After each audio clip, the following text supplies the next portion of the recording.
What's up, you guys? Teddy Striker here, and last Saturday, Makhachev did exactly what he was supposed to do and get rid of Renato Moicano inside one round. Moicano was a late notice replacement, and Islam is the pound-for-pound best fighter in the world, and now arguably the greatest flyweight of all time. But something I want to bring up is the fact that Islam might actually be or become an all-time great, and I feel like a lot of times in MMA and boxing, a lot of people don't really want to say, oh, modern fighters are the greatest of all time because they're still actively competing and we hold the legends of the past at such a high regard. For example, currently in boxing, the heavyweight division, you could argue that Alexander Usyk is potentially the greatest heavyweight of all time, but people will be like, no, he's not better than Mike Tyson. He's not better than Muhammad Ali. He's not better than Evander Holyfield or Lennox Lewis. And there's certain cases where I do agree that the old legends they should still be regarded as the greatest of all time in their division. For example, in the UFC welterweight division, I think George St. Pierre is the welterweight GOAT. Kamaru Usman he did a lot, and I regard him as the second greatest of all time, but I think that George St. Pierre is just up there based on my criteria, which I will discuss shortly. But I think that some of these modern fighters deserve to be in talks to be up there with some of the greats because the sport is evolving a lot. And yes, they did pave the way for some of these newer fighters, but now the skill level, the athletes, like everything is different. The IQ, it's all different, and it's evolved, obviously. Otherwise, the sport would have probably just died out. But since it's like evolving, the fighters are going to evolve, and we need to start giving some of these modern fighters respect too, because I think he's above guys like Anderson Silva and Jose Aldo in the terms of the greatest fighter of all time, because at the end of the day, it's not about the numbers. It's not just about how many times you defended your title. It's about how good of a fighter are you really.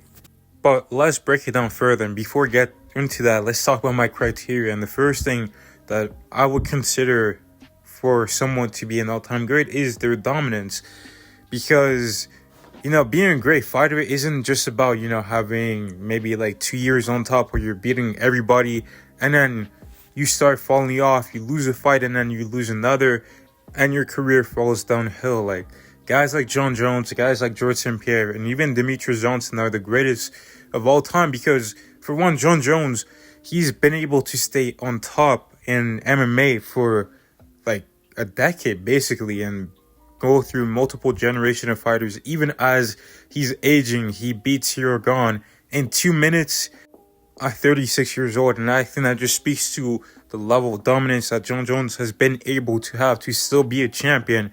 He was a champion in 2011 and it's 2025, and John Jones is still, you might say disputed champion, but that's still being a champion.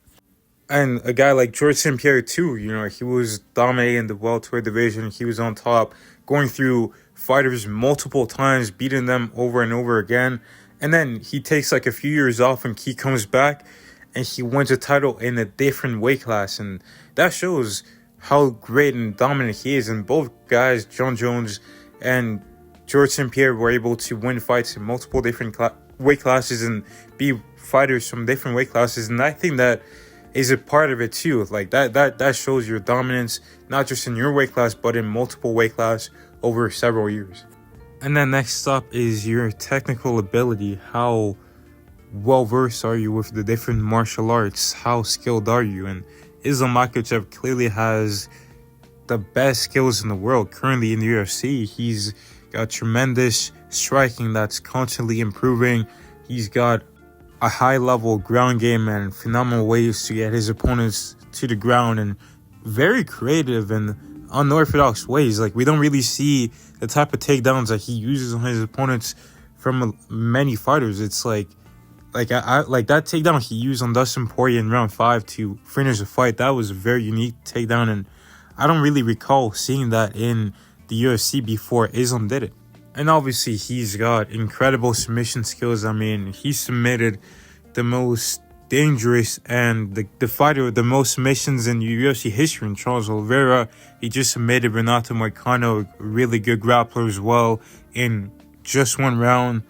And he's, out grappling guys like Arman Tsarukyan and guys like Thiago Moises, who do have respectable grappling in their own right. And it just shows how much better he is than the rest of his competition. And speaking of competition, the next criteria I have for an all-time great is the level of your competition.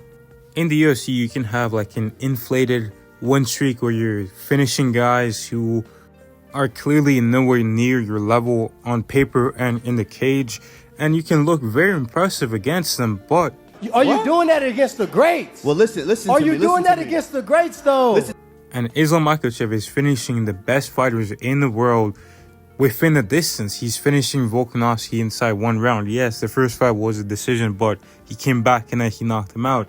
He finished Charles Oliveira inside 3 rounds. He finished Dustin Poirier. I mean, he's finishing the best fighters in the world and arguably the best division in the whole UFC in terms of talent.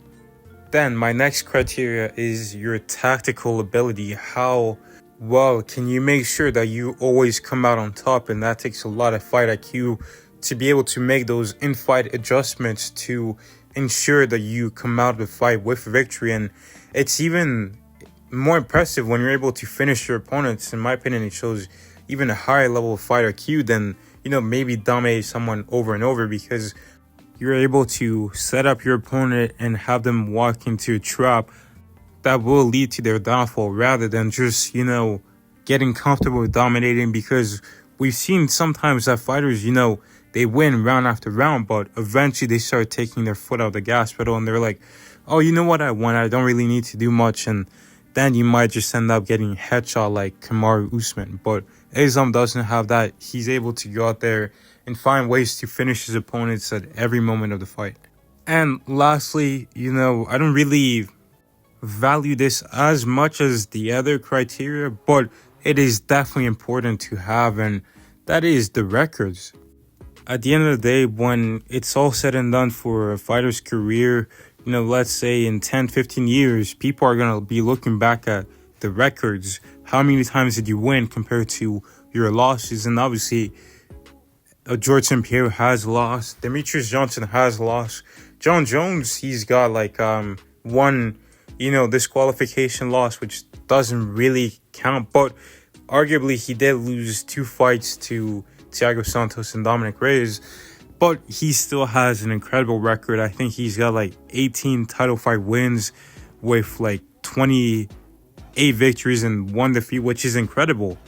And now I don't think that, guys like Islam will be able to reach those levels, but I think it is still important to consider. And I feel like sometimes we got to draw a line where we say, okay, some of these other points trump this, because Islam Makhachev is really a special fighter. He is a great fighter. And I think that he should honestly be in the top 5 greatest fighters of all time, even at this time right now. And if you don't really agree with me, I feel like by the end of this year, if Islam Makhachev is able to beat Arman Tsarukyan and then get one more title defense in the lightweight division, I think it's really undeniable for him to be one of the best fighters of all time and in the top 5. Because at the end of the day, it's about how good of a fighter are you, how complete are you, how skilled are you. And Islam Makhachev, in my opinion, is one of the most skilled fighters ever in MMA.